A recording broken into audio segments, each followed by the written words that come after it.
बिस्मिल्लाहिर्रहमानिर्रहीम। फरमान मुस्तफ़ा सल्लल्लाहु अलैहि वसल्लम, जिसने जुमे के दिन मुझ पर 200 बार दुरूशी पढ़, अल्लाह ताला उसके 200 गुना माफ़ करेगा। सल्लु अला हबीब। सोने से पहले ये दुआ पढ़ना सुन्नत हमारे के राशिद अतारी नूरी दवा खाने की तरफ से। और आप देख रहे हैं मुजरब नुस्खे। नुस्खा सुनेंगे दांत के दर्द का देसी नुस्खा। अगर दांत में बुरा दर्द हो ना, बुरा दर्द हो तो लौंग रख लें। तो एक तो ये तरीका है, यहाँ पे लौंग पीस के ना, 2-3 लौंग पीस के ना, नींबू के रस में मिक्स करके ना, पीसी हुई लौंग को वहाँ पर लगाएं जिस तरह दर्द हो रहा है ना, तो ये ज़्यादा बेहतर है।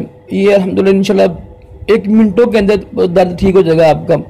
लौंग पीस कर नींबू के रस में मिक्स करके दांत जहाँ दर्द होता है वहाँ पर लगाएं, इंशाल्लाह दर्द खत्म हो जाएगा दांतों का आपका। सल्लु अला हबीब।